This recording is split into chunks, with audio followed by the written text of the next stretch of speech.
जितना भी मैं आपको कन्विंस करना चाहूँ बस्तर आने के लिए, आप कन्विंस नहीं होंगे जब तक आप आएंगे नहीं। और एक बार आ गए तो दूसरी बार खुद आएंगे। कन्विंस करने की जरूरत नहीं है, मैं आपको ये बता देता हूँ। जो इंसान एक्सपीरियंस करने के लिए आता है उसके लिए बेस्ट लोकेशन है। पिकनिक मनाने आते हैं, आपके पास लाखों जगह है।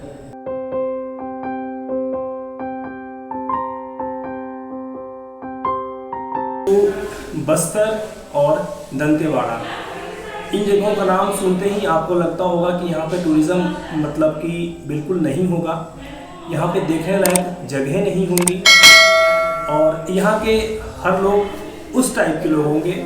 उस टाइप का मतलब आप समझ सकते हैं कि मैं क्या कहना चाहता हूँ कि आप बस्तर और दंतेवाड़ा में आएँ और आपको उठा लिया गया। ऐसा नहीं है। अगर आप भी ऐसा सोचते हैं तो अपने इस मिथ को साइड में कर दीजिए और आप आइए बस्तर और दंतेवाड़ा, यहाँ आराम से घूमिए। मैं इतना दिन घूमा, यहाँ के लोग वाकई में बहुत अच्छे हैं और यहाँ पे देखने वाली जगह मतलब मैं क्या बताऊँ, अपने वीडियो तो देखे ही होंगे कि मैं किन किन जगहों पे घूम के आया। सबसे पहले जीत भाई बताएंगे कि बस्तर और दंतेवाड़ा आप क्यों आए। तो बस जीत भाई, हमें बस्तर और दंतेवाड़ा क्यों आना चाहिए? जैसे मैं आपको अगर थोड़ा सा पीछे से लेके चलूँ, जब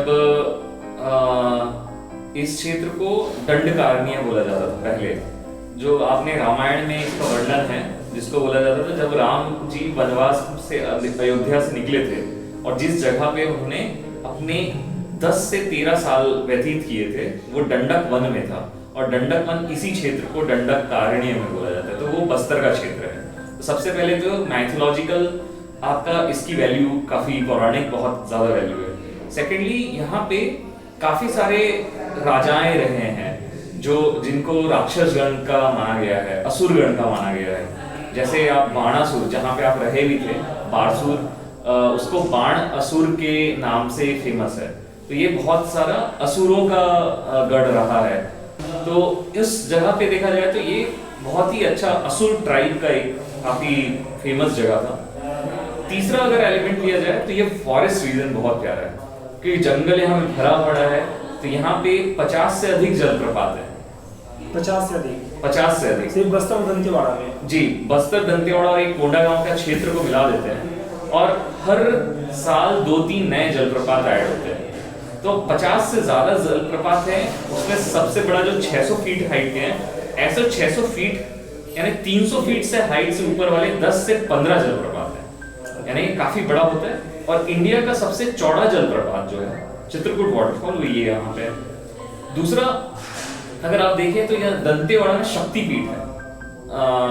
शक्तिपीठ में देवी दंतेश्वरी का, यानी जब सती हुई थी तो उनका दांत वहां पे गिरा था, तो दांत वहां गिरा था, इसीलिए उसका नाम दंतेवाड़ा के नाम से फेमस किया गया। अगर प्राकृतिक जगहों में बोले तो मेघालय के केव सबसे बड़े हैं, गुफाएं।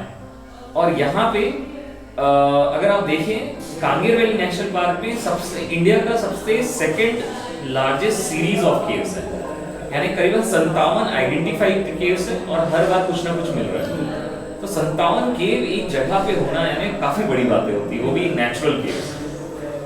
और अब इस लाइंस में अगर बोलूं तो यानी जो सबसे इंपॉर्टेंट एलिमेंट है यहाँ का ट्राइबल कल्चर।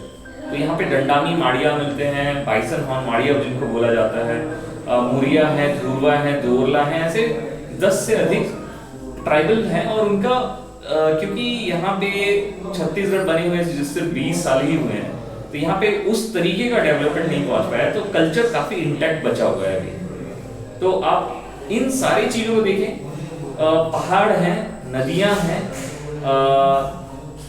काफी घना जंगल है और नेचर की हर एक एलिमेंट है और एक आदिवासी प्रथाएं हैं जो काफी यूनिक है। और यहाँ का जो बस्तर दशहरा है वो वर्ल्ड के सबसे लॉन्गेस्ट फेस्टिवल में आता है, 75 दिन चलता है फेस्टिवल।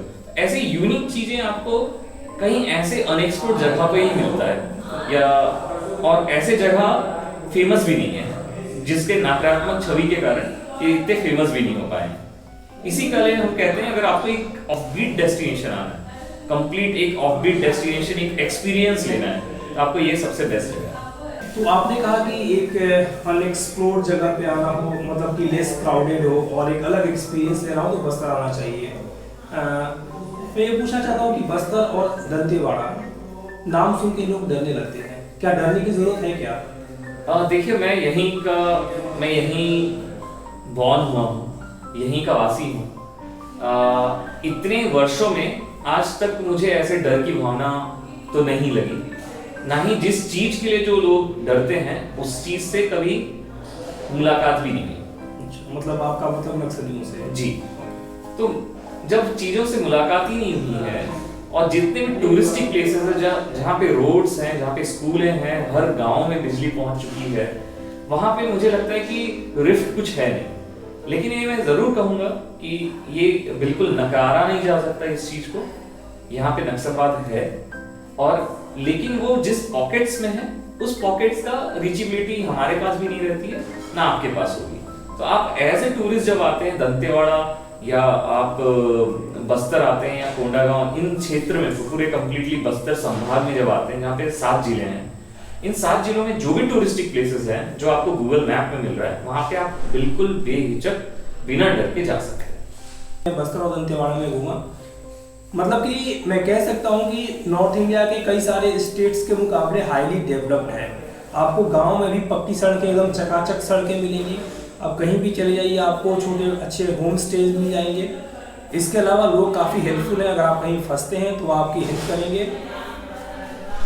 नॉर्थ ईस्ट में मुझे दिक्कत हुई थी कि सड़क के किनारे दूर दूर तक गाड़ियों का वर्कशॉप नहीं मिलता, अगर आपकी बाइक खराब हो जाती है, होटल्स नहीं मिलते हैं। आपको यहाँ पे आराम से बहुत सारे होटल्स मिलेंगे, आप कहीं पे भी चल जाइए। तो यहाँ कुल मिला के कहने का मतलब ये है कि टूरिस्टिक प्लेसेस पे कोई दिक्कत नहीं है, आप आराम से यहाँ पे घूम सकते हैं। जो आपको पता है कि उधर नहीं जाना है तो जाने की कोई ज़रूरत नहीं है, ठीक है।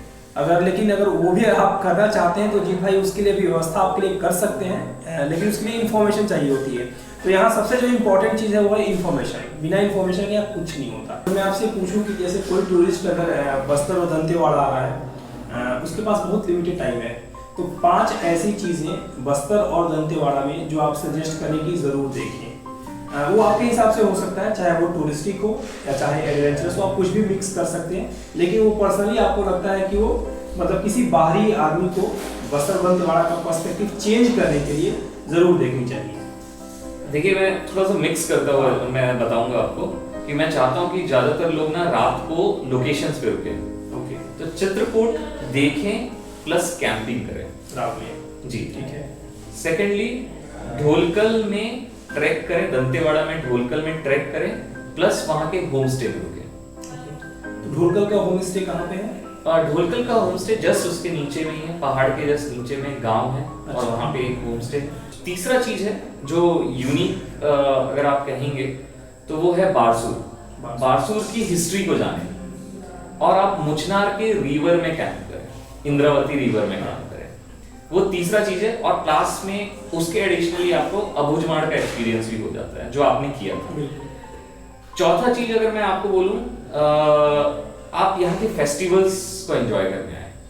तो यहाँ पे गोंचा फेस्टिवल होता है, दशहरा फेस्टिवल होता है, और फिर यहाँ के जो मेला जो होते हैं जो फरवरी से स्टार्ट होता है, वो मड़ाई बहुत ही ज्यादा कलरफुल होता है। फागुन मड़ाई, घोटपाल की मड़ाई, तो मड़ई के मेले को बोलते हैं। मेले को बोलते हैं। यहाँ पे बस्तर में मड़ई का मतलब होता है मेला। जी। तो ये चौथा चीज है।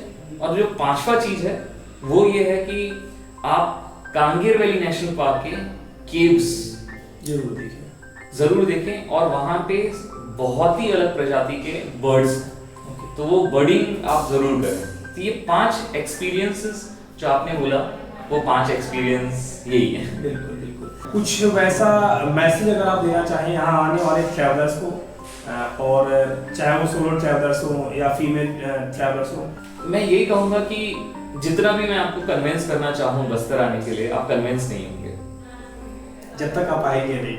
और एक बार आ गए तो दूसरी बार खुद आएंगे। कन्विंस करने की जरूरत नहीं है, मैं आपको ये बता देता हूँ। बस मैं यही कहना चाह रहा था, बस आप एक बार आते हैं और ये जगह पे एक ऐसी ऊर्जा है और एक ऐसे करिश्मा है कि वो आप हमेशा इस जगह को और ज्यादा खोज करना चाहते हैं, इसको समझना चाहते हो, इसको बूझना चाहते हो।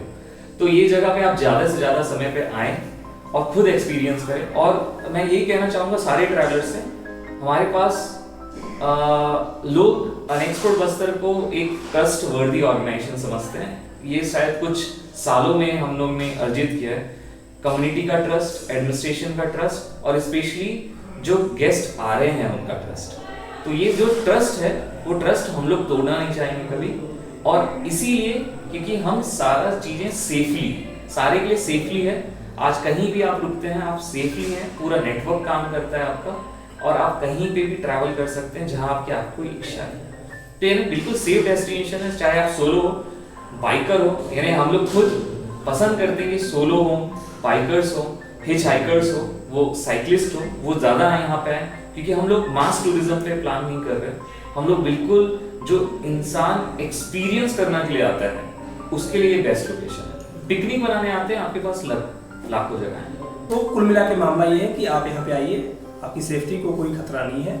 यहाँ पे बहुत से लोग हैं आपकी सेफ्टी की चिंता करने के लिए, और एक बार बस्तर और दंतेवाड़ा जरूर घूमिए और यहाँ की पॉजिटिव कहानियाँ लोगों तक पहुँचाइए अभी तक, क्योंकि सिर्फ नेगेटिविटी जा रही है, पॉजिटिविटी नहीं जा रही है देश और दुनिया में यहाँ के बारे में।